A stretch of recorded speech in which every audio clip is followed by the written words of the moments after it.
ओम शांति। आज 1 अगस्त 2021 रिवाइज मुरली है 24 फरवरी 1988। अव्यक्त बाप दादा के महावाक्य हैं, वरदाता से प्राप्त हुए वरदानों को वृद्धि में लाने की विधि। आज बाप दादा अपने रूहानी छात्रक बच्चों को देख रहे हैं। हर एक बच्चा बाप से सुनने के, मिलने के और साथ साथ बाप समान बनने के छात्रक हैं। सुनने से जन्म जन्मांतर की प्यास मिट जाती है। ज्ञान अमृत प्यासी आत्माओं को तृप्त आत्मा बना देती है। सुनते सुनते आत्माएं भी बाप समान ज्ञान स्वरूप बन जाती हैं। वह ये कहे, ज्ञान मुरली सुनते सुनते स्वयं भी मुरलीधर बच्चे बन जाते हैं। रूहानी मिलन मनाते बाप के स्नेह में समा जाते हैं। मिलन मनाते लवलीन मगन स्थिति वाले बन जाते। मिलन मनाते एक बाप दूसरा न कोई इस अनुभूति में समाये हुए रहते हैं। मिलन मनाते निर्विघ्न सदा बाप के संग के रंग में लाल बन जाते हैं। जब ऐसे समाये हुए वह स्नेह में लवलीन बन जाते हैं तो क्या आश रहती है? बाप समान बनने की। बाप के हर कदम पर कदम रखने वाले अर्थात बाप समान बनने वाले। जैसे बाप का सदा सर्वशक्तिवान स्वरूप है, ऐसे बच्चे भी सदा मास्टर सर्वशक्तिवान स्वरूप बन जाते हैं। जो बाप का स्वरूप है, सदा शक्तिशाली, सदा लाइट, ऐसे समान बन जाते हैं। समान बनने की विशेष बातें जानते हो ना? किन किन बातों में बाप समान बनना है? बन रहे हो और बने भी हो।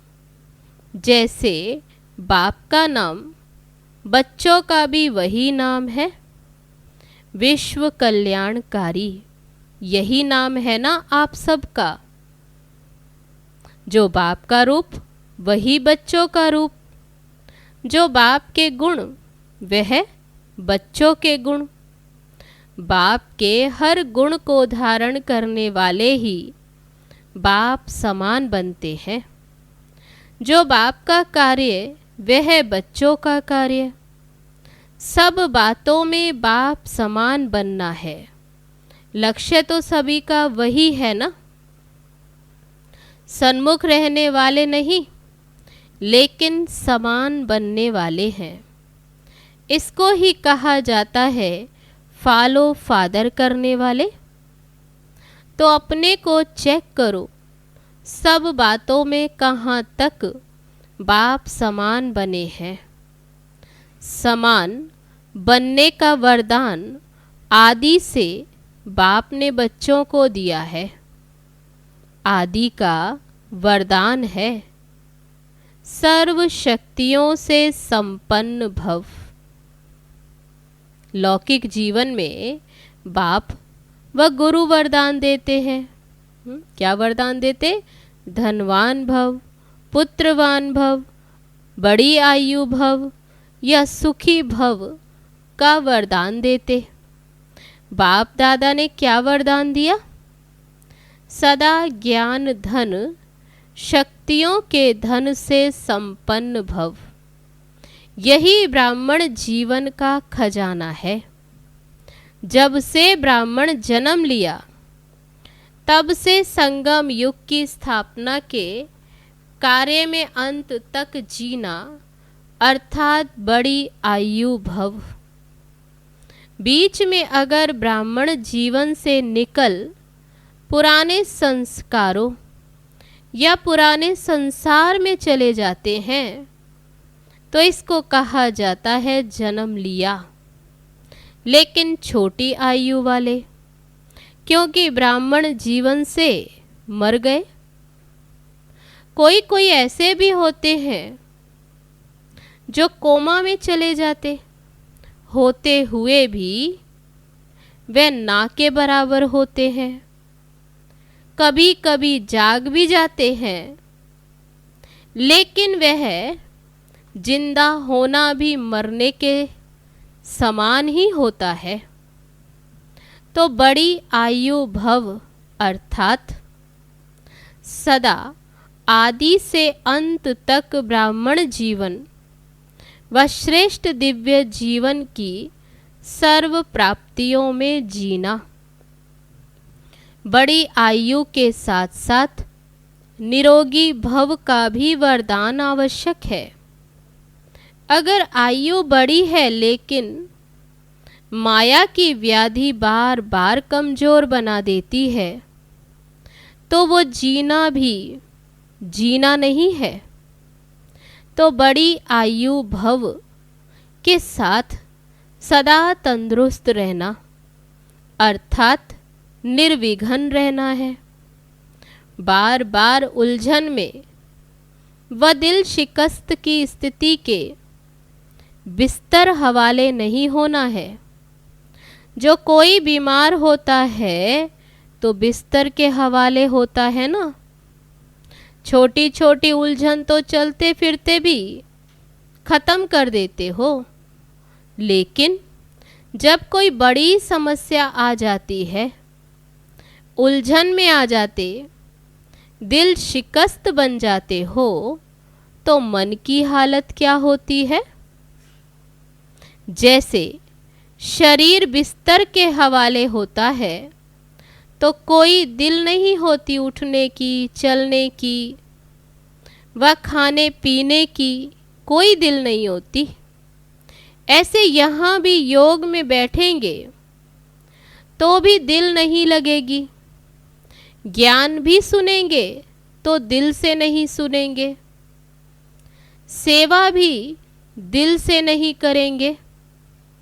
दिखावे से व डर से, लोक लाज से करेंगे। इसको सदा तंदुरुस्त जीवन नहीं कहेंगे। तो बड़ी आयु भव अर्थात निरोगी भव इसको कहा जाता है। पुत्रवान भव व संतान भव।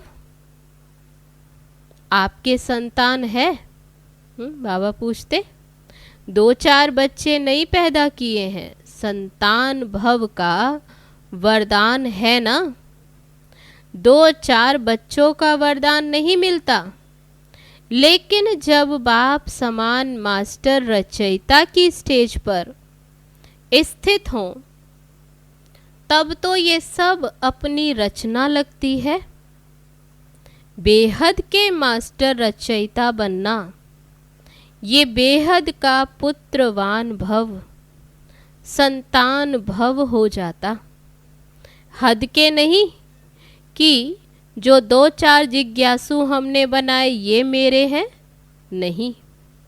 मास्टर रचता की स्टेज बेहद की स्टेज है। किसी भी आत्मा को व प्रकृति के तत्वों को भी अपनी रचना समझ विश्व कल्याणकारी स्थिति से हर एक के प्रति कल्याण की शुभ भावना, शुभ कामना रहती है।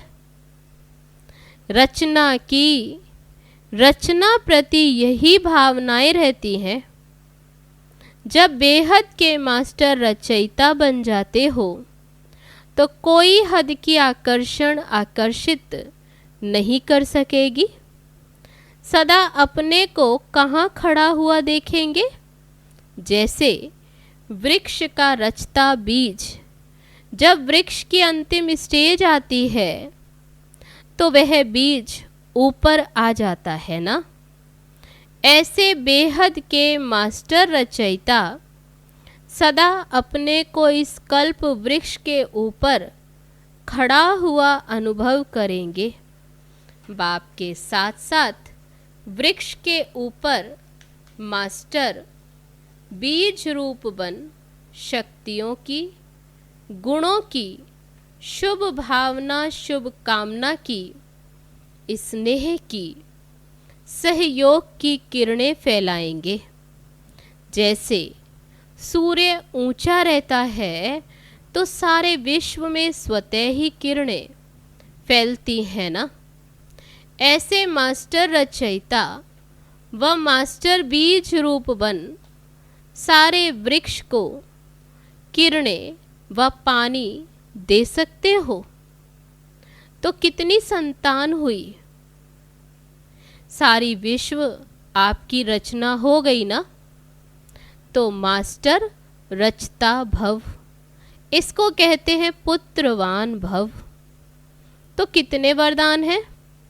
इसको ही कहा जाता है बाप समान बनना। जन्मते ही ये सब वरदान हर एक ब्राह्मण आत्मा को बाप ने दिया है। वरदान मिले हैं ना, वह अभी मिलने हैं। जब कोई भी वरदान किसी को मिलता है तो वरदान के साथ वरदान को कार्य में लगाने की विधि भी सुनाई जाती है। अगर वह विधि नहीं अपनाते तो वरदान का लाभ नहीं ले सकते। तो वरदान को सभी को मिला हुआ है, लेकिन हर एक वरदान को विधि से वृद्धि को प्राप्त कर सकते हो। बाबा कहते वरदान तो सभी को मिला है, तो हर एक वरदान को विधि से वृद्धि प्राप्त कर सकते हो। वृद्धि को कैसे प्राप्त कर सकते हो? उसकी विधि सबसे सहज और सबसे श्रेष्ठ यही है कि जैसा समय उस प्रमाण वरदान स्मृति में आए और स्मृति में आने से समर्थ बन जाएंगे और सिद्धि स्वरूप बन जाएंगे। जितना समय प्रमाण कार्य में लगाएंगे उतना वरदान वृद्धि को प्राप्त करता रहेगा, अर्थात सदा वरदान का फल अनुभव करते रहेंगे।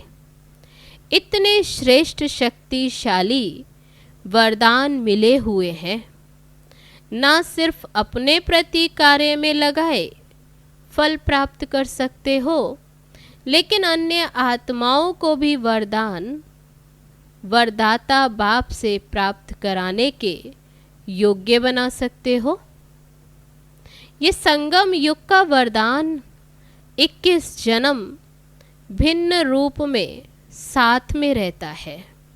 बाबा कहते हैं संगम युग का वरदान 21 जन्म भिन्न रूप से साथ रहता है। ये संगम का रूप अलग है और 21 जन्म यही वरदान जीवन के हिसाब से चलता रहता है। लेकिन वरदाता और वरदान प्राप्त होने का समय अभी संगम युग है।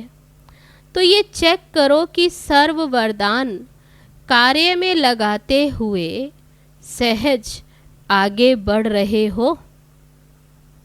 ये वरदान की विशेषता है कि वरदानी को कभी मेहनत नहीं करनी पड़ती।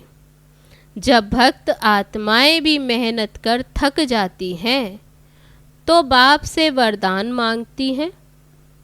आपके पास भी जब लोग आते हैं योग लगाने की मेहनत नहीं करना चाहते तो क्या भाषा बोलते हैं?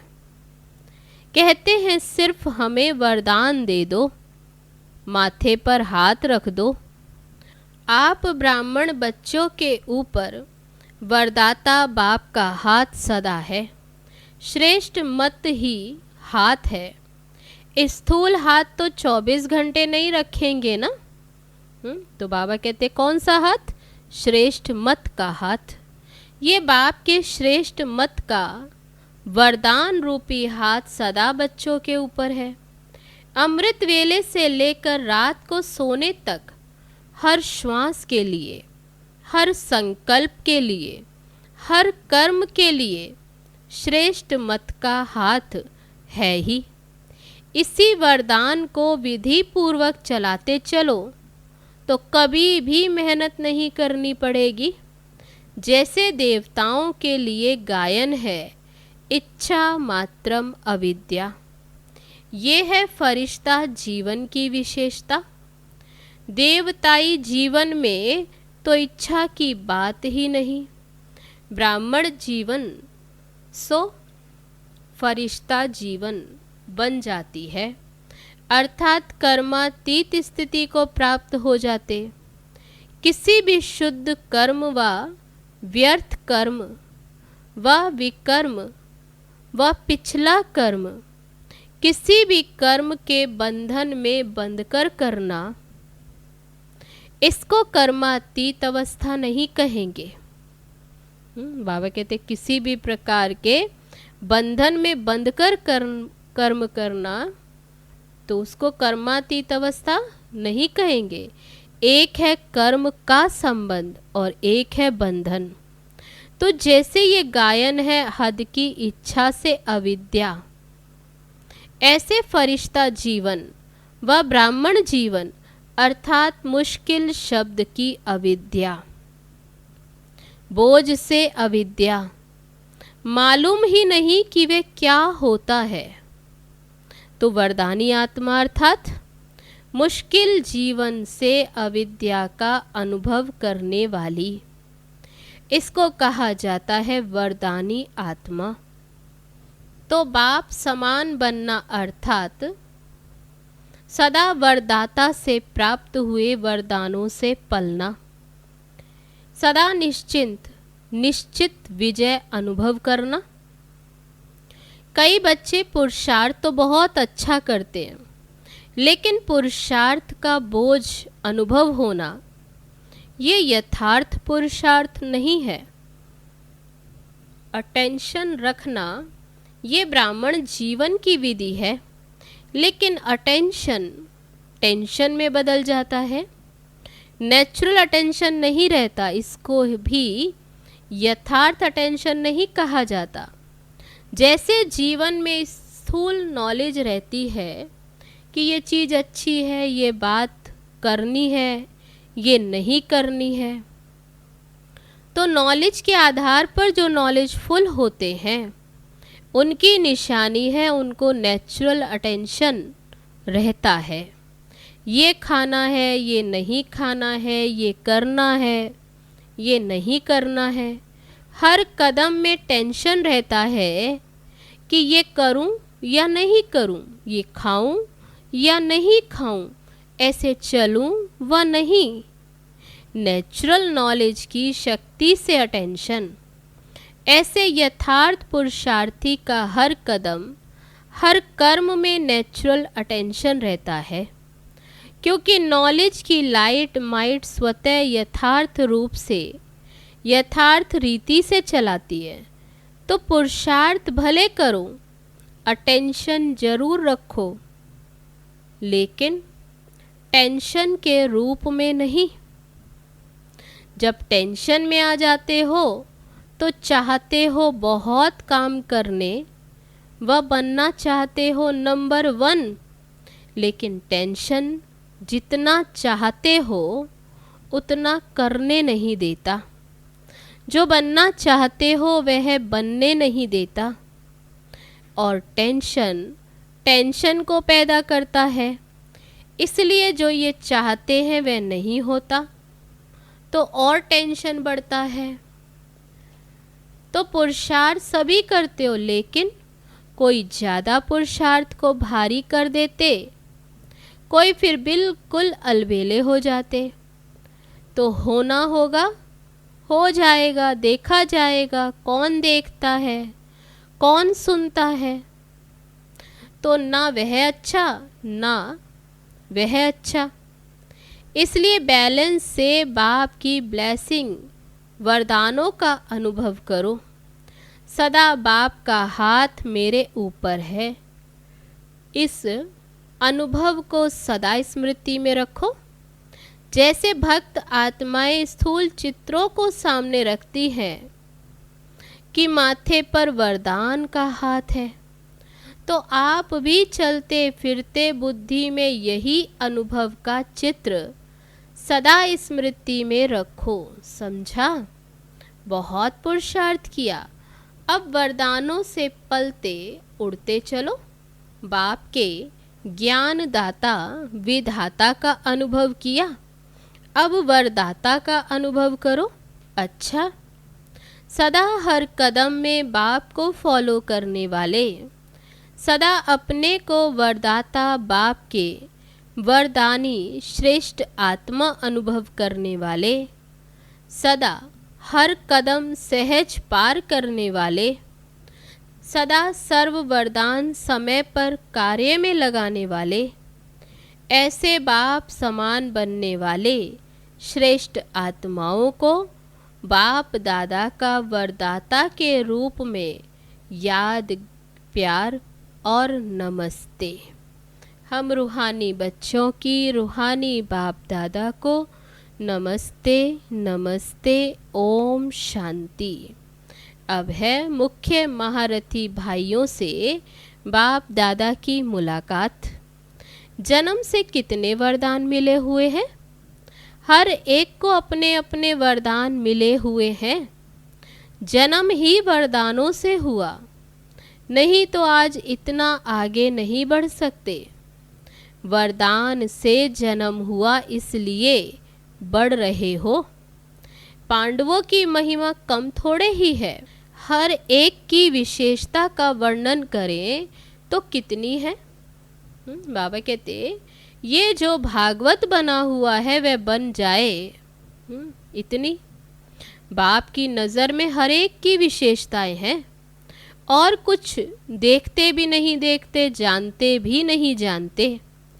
तो विशेषता सदा आगे बढ़ा रही है और बढ़ाती रहेगी। जो जन्म से वरदानी आत्माएं हैं वे कभी भी पीछे नहीं हट सकती।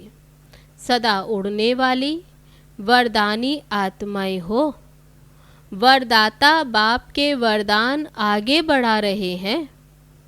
पांडव गुप्त रहते हैं, लेकिन बाप दादा के दिल पर सदा प्रत्यक्ष है।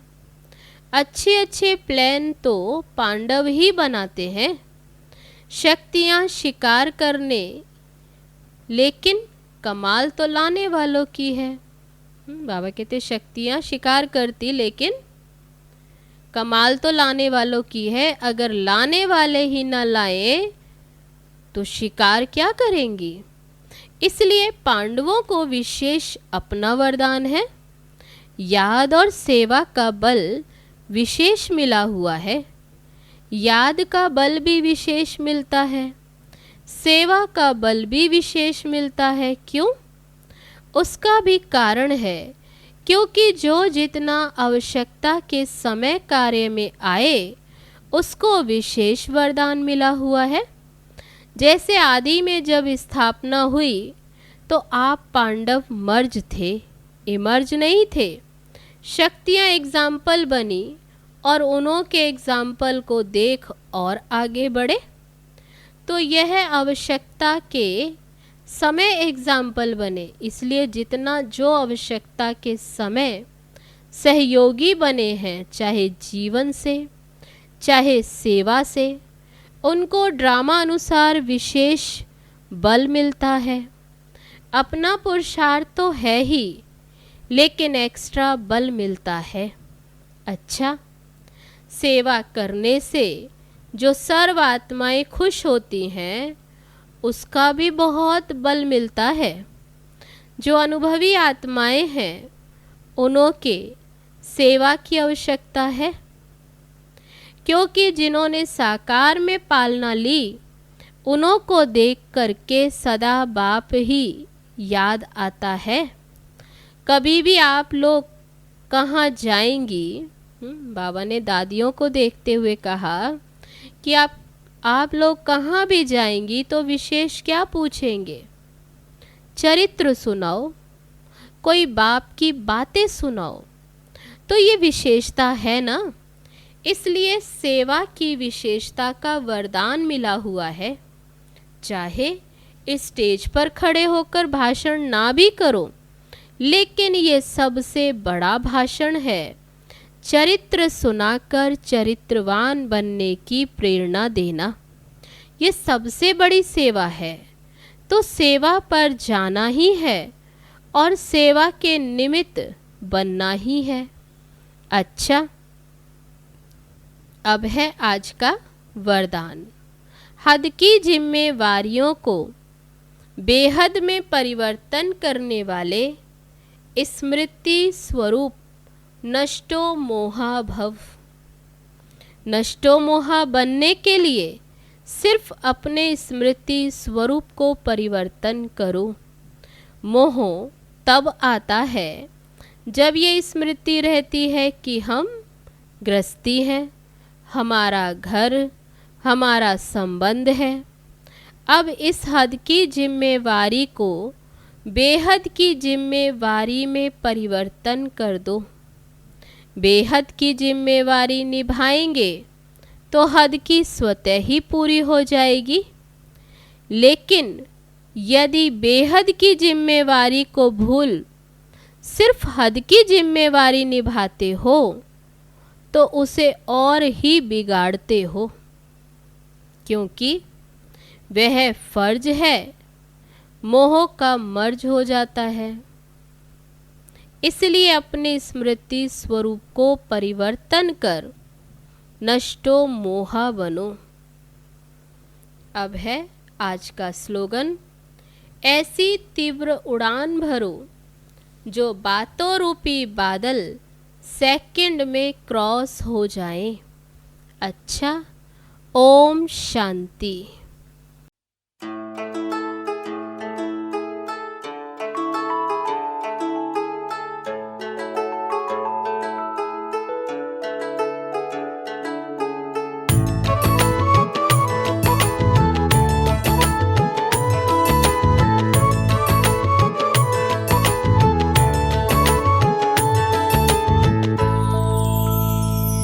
कभी सोचा नहीं था भगवान मिलेगा, स्वर्ग से भी सुंदर संसार मिलेगा।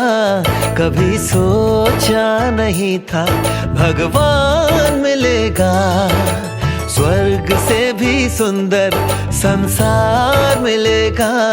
कभी सोचा नहीं था।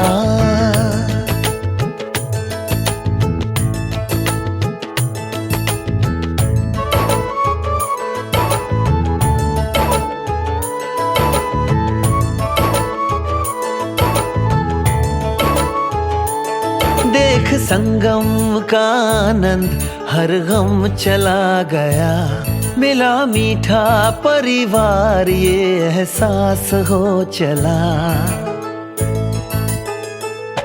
देख संगम का आनंद हर गम चला गया, मिला मीठा परिवार ये एहसास हो चला। उजड़े जहां चमन में फिर से फूल खिलेगा, कभी सोचा नहीं था भगवान मिलेगा। स्वर्ग से भी सुंदर संसार मिलेगा, कभी सोचा नहीं था।